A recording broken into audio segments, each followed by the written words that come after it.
বর্তমান আমরা আবেগ দিয়ে সব সময় চলি। এর প্রমাণ কি জানেন?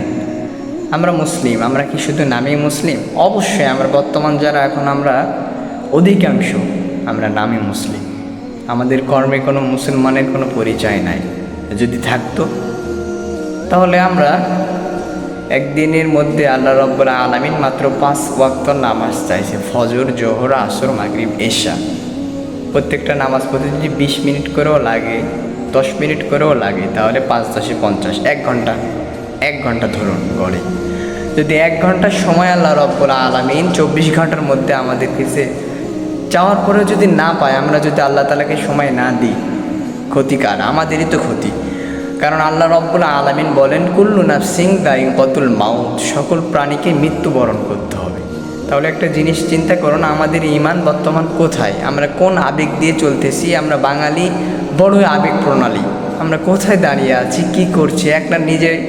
একটাবার চেষ্টা করুন প্রশ্ন করার জন্য। অবশ্যই আপনি নিজে উত্তর পাবেন, কাউকে প্রশ্ন করতে হবে না। দেখেন, একটা প্রশ্ন নিজেকে করেন, আপনি 5 ওয়াক্ত নামাজ পড়েন না, এতে কোনো আপনার আফসোস নাই।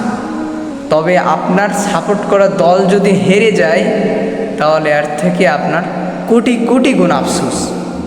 1 ওয়াক্ত নামাজ মিস হলে আপনার ফেসবুকে কোনো স্ট্যাটাস নাই, নামাজ হলো না, নামাজ পড়তে পারেন, নামাজই তো পড়েননি। আমরা তো নামাজই পড়ি না, তুমি তো নামাজই পড়ো না ভাই, তাহলে কিভাবে হবে?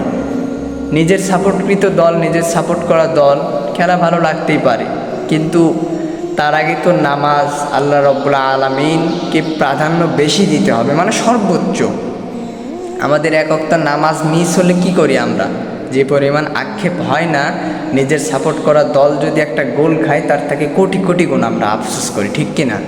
অবশ্যই নিজেকে প্রশ্ন করুন।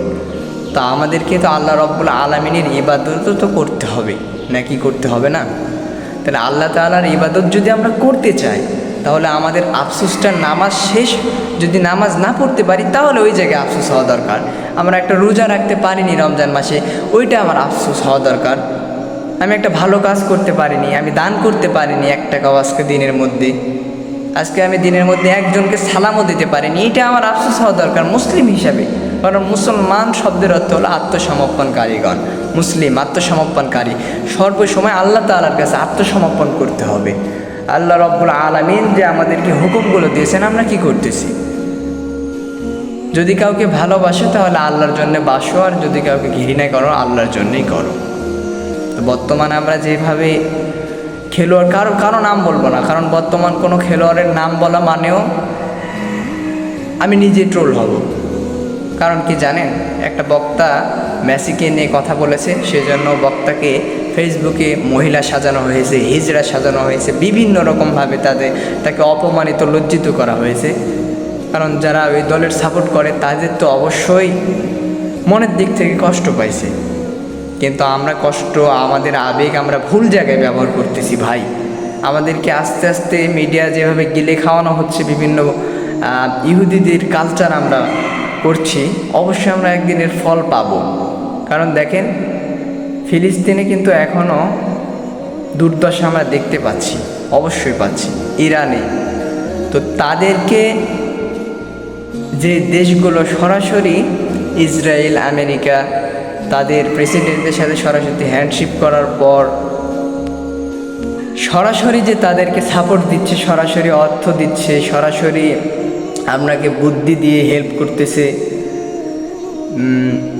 তাদেরকে আমি কিভাবে সাপোর্ট করব? যে খেলোয়াড়গুলো সরাসরি এসে ইন্ডিয়াতে এসে হিন্দুদের জয় মা তারা বলল, তাদেরকে আমি কিভাবে সাপোর্ট করব ভাই? একটাবার বলুন তো। আমাদের আবেগগুলো কিন্তু আমরা ভুল জায়গায় প্রয়োগ করছি। আমাদের আবেগ প্রণালী, বাঙালি তো, কোনো এক বুজুর্গ ব্যক্তি বলেছিলেন যে বাঙালির অতি আবেগ, এই জন্য বাঙালি ধ্বংস হচ্ছে দিন দিন। তো এই কথাটা কিন্তু আসলেই, আমাদের প্রচুর আবেগ। আমাদের নামাজ চলে গেলেও কোনো আফসোস হয় না, কিন্তু আমাদের সেরা প্লেয়ার আমরা যেটা ভাবি আর কি, আমাদের যেটা হলো সাপোর্ট করি যে দলের, সেই দল যদি গোল খায়, আমাদের তার চাইতে বেশি আফসোস হয়। তাহলে ভাবেন আমরা কোন জায়গায় দাঁড়িয়ে আছি, আমাদের ঈমান কোথায়? আমরা কি মুসলিম? আমরা নামই মুসলিম। যারা মুসলিমকে অপমানিত, লজ্জিত করে, আমরা তাদের নিয়ে মুসলিম মুসলিম ভাই ভাই হানাহানি খুনাখুনি মারামারি করি, তাদেরকে সাপোর্ট করতে আমরা শোডাউন করে মোটরসাইকেল অ্যাক্সিডেন্ট করে মারা যাচ্ছি, বাইক অ্যাক্সিডেন্ট করে মারা যাচ্ছে, আহত হচ্ছে। আরে ভাই, এটার কি কোনো মূল্য আছে? আপনি যদি দিনের জন্য আহত না হতে পারেন, দিনের জন্যই রক্ত দিয়ে মরতে না পারেন, সেটার থাকবে আল্লাহ রব্বুল আলামিনের কাছে অনেক ফায়দা, কোটি কোটি গুণ ফায়দা। আর আপনি যখন আপনার প্রিয় দলের জন্য শোডাউন করে মরবেন, আপনাকে কি আল্লাহ মাফ করবে? একটাবার চিন্তা করেন, আপনি তো খারাপ কাজে গিয়েছেন। কোনো মানুষ, আমিও বলতে পারবো না মাফ করবে কি না, তবে একটাবার আপনি নিজেকে প্রশ্ন করলে পাবেন আপনি কোন কাজে ব্যয় করতে গেলেন সময়টা, কোন কাজে সময় ব্যয় করতে গিয়ে আপনি সেদিন অ্যাক্সিডেন্ট হয়ে মারা গেলেন। তো অবশ্যই আমরা কবরে না যাওয়া পর্যন্ত আমাদের হুঁশ বোধহয় আর হবে না। অবশ্যই আমরা ইনশাল্লাহ ভালোর কাজ করার চেষ্টা করব, আর এইসব থেকে দূরে থাকার চেষ্টা করব ইনশাআল্লাহ। আর আমাদের আবেগটা একটু কমাতে হবে ভাই, নয়তো আল্লাহ রব্বুল আলামিন আমাদের প্রতি বেজার নারাজ হয়ে থাকবে। অবশ্যই আমরা চেষ্টা করব যারা ইসলামকে ভালোবাসে না তাদের থেকে দূরে থাকা। আসসালামু আলাইকুম রহমতুল্লাহ। Subscribe my YouTube channel for Islamic short and long video.